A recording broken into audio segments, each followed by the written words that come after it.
अस्सलामुअलैकुम बच्चों, कैसे हैं आप सब। उम्मीद करती हूँ खैरियत से होंगे। आज हम पढ़ेंगे उर्दू और आज के हुर्फ हैं जीम, चे, हे, खे। आज कौन से हुर्फ पढ़ने वाले हैं हम? जीम, चे, हे, खे। तो सबसे पहला सवाल है, तस्वीर देखो, तस्वीर का नाम बताओ, तस्वीर के नाम की पहली आवाज़ बताओ। जिस तरह हम पिछले वीडियो में पढ़ चुके हैं और कर चुके हैं, जैसे अलिफ, अलिफ मद, बे, पे, ते, टे, से वगैरह वगैरह। तो आज के क्या हुर्फ हैं?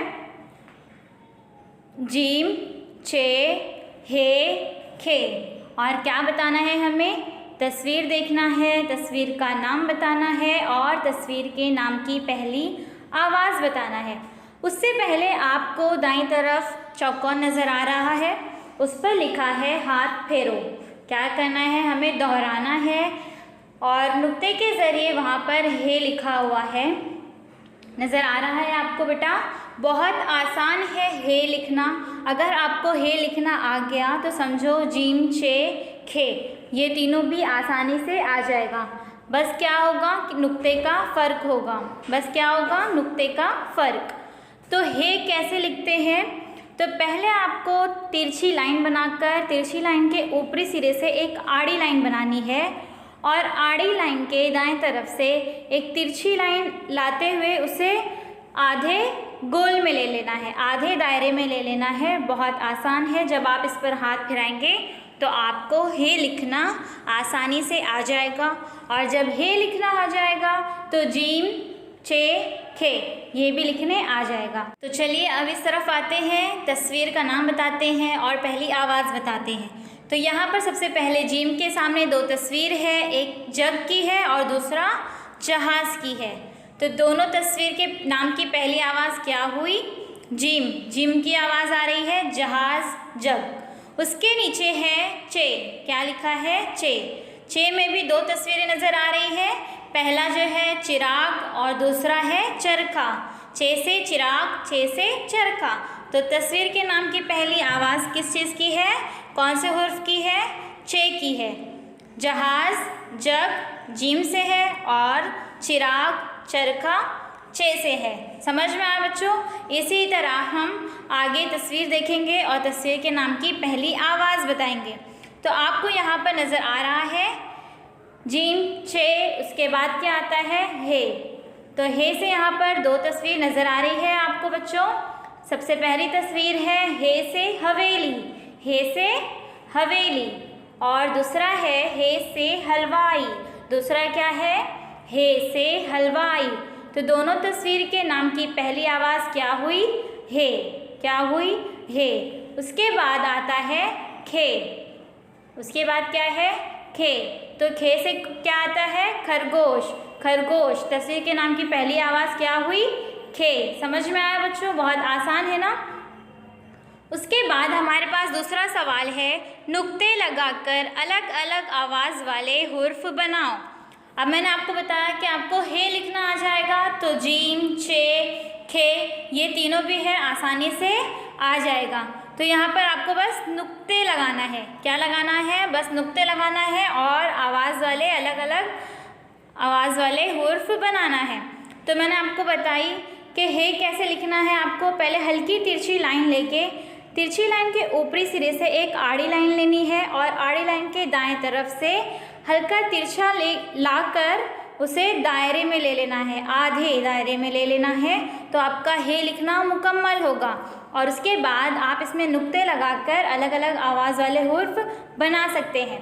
जैसे कि अगर हम हे के पेट में बीच में एक नुक्ता लगाएंगे तो क्या बन जाएगा? जीम। क्या बनेगा? जीम। अगर हम एक हे में बीच में 3 नुक्ते लगाएंगे तो क्या बन जाएगा? चे बन जाएगा। चे से चरखा, चे से चिराग। समझ में आया बच्चों? और जीम से जहाज़, जीम से जग। और अगर हम एक हे के ऊपर एक नुक्ता लगा दें, सिर्फ एक, तो क्या बन जाएगा वो? खे। क्या बन जाएगा? खे। खे से खरगोश। तो समझ में आया ना बच्चों? नुक्ते लगाकर अलग अलग आवाज़ वाले हुर्फ बना सकते हैं। तो आपको बस क्या सीखना है, हे बनाना सीखना है, तो आपको आसानी से ये समझ में आ जाएगा। आओ अब उन्हें लिखें, नीचे क्या है, आओ अब उन्हें लिखें। तो क्या करना है आपको, बहुत देखो आपको एरो के ज़रिए भी दिखाया गया है, आप आसानी के साथ लिख सकते हैं। उसके बाद हमारे पास दूसरा सवाल है, दायरे के हुर्फों की आवाज़ों से बनने वाले लफ्ज़ अल्फाज दोहराओ। क्या करना है, बस ये देखना है चौकोन में जो लफ्ज़ दिए हैं दायरे से जो शुरू हो रहे हैं वो वाले अल्फाज को दोहराना है। अब जैसे मैं सबसे पहले बॉक्स की तरफ बढ़ती हूँ तो जीम से जज, जीम से जलेबी, जीम से जाम, जीम से जाल, ये चारों अल्फाज किससे आ रहे हैं, जीम से। तो हमें यहाँ पे क्या कहा गया है, उसी अल्फाज को दोहराना है जिससे वो शुरू हो रहा है। तो जीम क्या आएगा, जीम, जीम से जज, जीम से जलेबी, जीम से जाम, जीम से जाल। अब उसके बाद देखते हैं चे, क्या आता है, चे, चे से चांद, चे से चाची, चे से चक्कर, चे से चपाती। ये सारे अल्फाज जो हैं किससे आ रहे हैं, कौन से हुर्फ से आ रहे हैं, चे से। तो ज़ोर से अदा करना है, अल्फाज को दोहराना है, तो किससे आ रहा है, चे से, चे से। उसके बाद है हे से हौज, हे से हलक, हे से हाजिर, हे से हाजी। तो अल्फाज को दोहराओ, क्या है, हे, क्या है, हे। उसके बाद है खे से खबर, खे से खत, खे से ख्वाब, खे से खच्चर। तो समझ में आया बच्चों, यहाँ पर आपको कुछ करना नहीं है, बस दायरे के हुर्फों की आवाज़ से बनने वाले अल्फाज दोहराना है, बस ये अल्फाजों को आपको दोहराना है।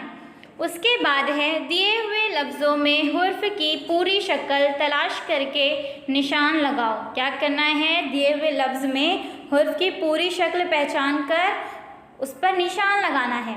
बस ये देखना है कि किस लफ्ज़ में हुर्फ की पूरी शक्ल आ रही है, पूरी, अधूरी नहीं, क्योंकि हम जब हुर्फ को मिलाकर, दो तीन हुर्फों को मिलाकर एक अल्फाज लिखते हैं तो कुछ अल्फाज जो हैं वो आधे इस्तेमाल होते हैं, अगर बीच में हैं तो आधे होते हैं, अगर आखिरी में हो तो पूरे हो जाते हैं, इस तरह से। तो हमें यहाँ पर ढूंढना है और जो पूरी शक्ल अगर हमें मिल रही है तो क्या करना है, निशान लगाना है। मिसाल तीर का निशान बनाकर दी गई है, कैसी बनानी है, यहाँ पर देखो आपको ब्लू लाइन के ज़रिए नज़र आ रहा है, ब्लू तीर नज़र आ रही है नीले रंग की। सबसे पहले इसमें खा से दिखा रहा है, तो जैसे देख लो खत, खत में क्या है, खे का आधा लफ्ज़, आधा हुर्फ इस्तेमाल हुआ है, आधी शक्ल इस्तेमाल हुई है। उसके बाद है खालू, तो खालू में भी खे का आधा इस्तेमाल किया गया है, आधी शक्ल इस्तेमाल है। लेकिन बतख में आखिरी में आया है खे और उसमें खे की पूरी शक्ल मौजूद है, तो यहाँ पर क्या है, तीर का निशान लगा हुआ है। उसके बाद है बुखार, तो बुखार में भी खे जो है वो दूसरे नंबर पर आ रहा है और अधूरा है, मतलब आधी शक्ल है उसकी। उसके बाद है शाख, तो शाख में जो है खे आखिरी में है और खे की पूरी शक्ल मौजूद है, तो हम क्या करेंगे, तीर के ज़रिए निशान लगाएंगे। समझ में आया बच्चों, बहुत आसान है ये। अब उसके बाद आते हैं हे के पास। अब हम जब उधर ही से शुरुआत कर लिए हैं तो अब हम इसी तरफ से करते हैं। तो उसके बाद है हे, तो हे में जो सबसे पहला हुर्फ है उसमें हे की पूरी शक्ल इस्तेमाल की गई है, सैयाह, क्या लिखा है, सैयाह, तो हम तीर से निशान लगाएंगे। उसके बाद है हलवा, तो शक्ल जो है वो आधी इस्तेमाल हुई है। उसके बाद है सुबह, तो सुबह में भी हे का पूरा इस्तेमाल है, जो हे लिखा हुआ है पूरी शक्ल है हे की, तो हम इसके गिर्द भी निशान लगाएंगे। उसके बाद है सहन, तो इसमें भी हे का आधा इस्तेमाल है। उसके बाद है रहल, तो उसमें भी हे का आधा इस्तेमाल है, तो हम क्या करेंगे, सैयाह और सुबह के पास निशान लगाएंगे तीर का, इस तरह से ये हमने तीर का निशान लगा दिया। उसके बाद है चे और जीम, तो आप इसमें देखेंगे कि कौन से लफ्ज़ में हुर्फ की पूरी शक्ल है, वो आप ढूंढकर उसके पास तीर का निशान लगाएंगे अपनी वर्कबुक में। उम्मीद करती हूँ कि आपको समझ में आ गया होगा और आप मुकम्मल कर लेंगे। Please subscribe the channel and press the bell icon.